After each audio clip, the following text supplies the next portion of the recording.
हे संपादन करू शकतो यावर आपलं लक्ष केंद्रित केलं पाहिजे. घोड्याला ज्याप्रमाणे आपण खुगेर या ठिकाणी लावतो आणि तो फक्त पुढे रस्ताच बघतो, त्या दृष्टिकोनातून आपण निर्माण केलेला, आपण निवडलेला रस्ता हा जीवनामध्ये यशस्वीपणे कसा या ठिकाणी राबवता येईल किंवा यश कसं. शिवराज सिंग चौहान साहेब 18 वर्ष मध्य प्रदेशचे मुख्यमंत्री होते, त्यामुळे शेतकऱ्यांच्या विषयी त्यांच्या मनामध्ये प्रचंड असा आदर आहे. जेव्हा जेव्हा मी त्यांना भेटलो तेव्हा तेव्हा त्यांनी शेतकऱ्यांच्या सर्व प्रश्नावरती सविस्तरपणे या ठिकाणी माझ्याशी चर्चा केलेली आहे. त्यामुळे कृषी विद्यापीठामध्ये सुद्धा मी अनेक मोठ्या प्रमाणे या ठिकाणी बदल करण्याचे निर्णय घेतलेला आहे. अभ्यासक्रम या ठिकाणी बदलण्यासंदर्भात बाजारपेठेशी सुसंगत अशा प्रकारचं नॉलेज या विद्यापीठामध्ये निर्माण व्हावं. विद्यार्थ्यांना विद्यापीठामध्ये इंटर्नशिप या ठिकाणी मिळावी आणि तो इंटर्नशिपचा प्रोग्राम या ठिकाणी आपण शासनाने कालच या ठिकाणी जी.आर. निर्गमित केलेला आहे. आंतरराष्ट्रीय स्तरावर विद्यापीठामध्ये तंत्रज्ञान व मनुष्यबळ कार्यरत करण्यासाठी या ठिकाणी कार्यवाही सुरू आहे. शिक्षण यशस्वी कृषी उद्योजक घडविण्याचे काम या ठिकाणी कृषी खात्यामार्फत या ठिकाणी करण्याचं काम सुरू आहे. आपल्या महाराष्ट्रामध्ये अनेक शेतकऱ्यांनी खूप वेगवेगळे प्रयोग केलेत. मी आता त्यांना जाऊन भेटणार, त्यांच्याशी बोलणार आहोत. परंतु एक गोष्ट आहे की कुठलाही मंत्री, साहेब असू द्या, आम्ही असू द्या, आम्ही समाजात जोपर्यंत खालच्या तळागाळापर्यंत जात नाही, जोपर्यंत त्यांच्याशी चर्चा करत नाही, तोपर्यंत ब्रीफिंग आमच्यासमोर परफेक्ट येणार नाही. ब्रीफिंगमध्ये खालचे जे आमचे अधिकारी असतात ते वेळामध्ये मुख्यमंत्री देवेंद्रजी फडणवीस अतिशय पॉझिटिव्ह आहेत. उपमुख्यमंत्री अजितदादांनी तर शेती ह्या विषयामध्ये या टेक्निकसाठी 500 कोटी रुपयाची तरतूद या ठिकाणी बजेटमध्ये केलेली आहे.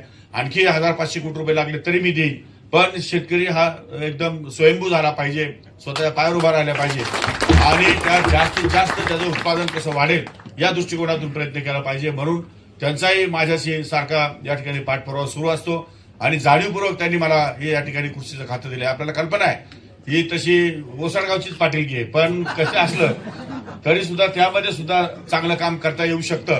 हा पण एक आपल्याला हे पण एक उदाहरण आपल्याला महाराष्ट्रामध्ये द्यायचंय. मी तुम्हाला सांगू इच्छितो की आजही देशामध्ये महाराष्ट्र अव्वल नंबर 1 आहे. सगळ्याच बाबतीमध्ये एक्सपोर्टमध्येही महाराष्ट्र नंबर 1 आहे, पिकाच्या उत्पादनामध्ये महाराष्ट्र नंबर 1 आहे, सगळ्या बाबतीमध्ये महाराष्ट्र नंबर 1 आहे. 1-2 ठिकाणी आपण फक्त दुसऱ्या क्रमांकाला असू, परंतु बहुतेक ठिकाणी महाराष्ट्र हा क्रमांक 1 वरच आहे आणि यापेक्षा अधिकचं या ठिकाणी काम आपल्याला भविष्यकाळात उभं करायचं आहे.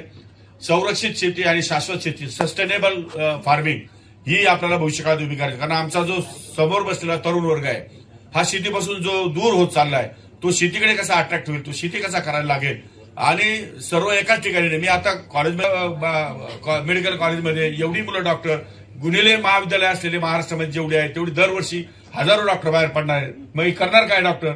म्हणजे हे डॉक्टरांकडे जाण्याची गरजच पडायला नको, डॉक्टर इंजिनियरकडे आपल्याला भेटायला जायला नको. तशा प्रकारचं आरोग्य कसं टिकवता येईल, तशा प्रकारची तब्येत कशी राहील. मी अनेक वेळा लोकांना सांगतो की तुम्हाला आयुष्य आपल्याला दिलेलं असताना सुद्धा आपण बेफिकीरपणे वागतो आणि चांगल्या प्रकारचं काय खावं काय खाऊ नये हेही कळत नाही. जे चवीला आवडलं ते खात राहतो आपण, कुठे जातो. त्याप्रमाणे मग शेतकऱ्यांनी उत्पादित केलेला माल हा चांगला कसा उत्पादन करता येईल या दृष्टिकोनातून या ठिकाणी बेसिकली प्रयत्न होणं आवश्यक आहे. परंतु हे सगळे प्रयत्न जरी झाले तरी शेवटी विक्री केल्यानंतर जे पैसे मिळतात ते सर्व्हायव्हल होण्यासाठी त्याला तेवढे पैसे जरुरीचे आहे का, तेवढे पैशावर तिचं भागतंय का याचा विचार शक्यतो होत नाही आणि म्हणून दुर्दैवानं शेती या ठिकाणी आपल्याला परवडत नाही असा एक आपला समज झालेला आहे. परंतु शेती काही लोकांना परवडते, काही लोकांना परवडत नाही. मलाही आता 2-3 आमदार भेटले, त्यापैकी एका आमदाराने सांगितलं की मी 150 एकर द्राक्षबाग एका दिवसात तोडून टाकली.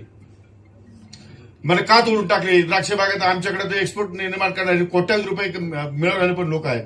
याचा अर्थ सायंटिफिक दृष्टिकोनातून किंवा त्या जे काही तुम्हाला नियम घालून दिलेले आहेत त्या नियमाला अनुसरून किंवा त्याप्रमाणे त्या पिकाला लागणारे जे काही घटक. लोकशाही मराठी ऐका, पहा, जागरूक रहा.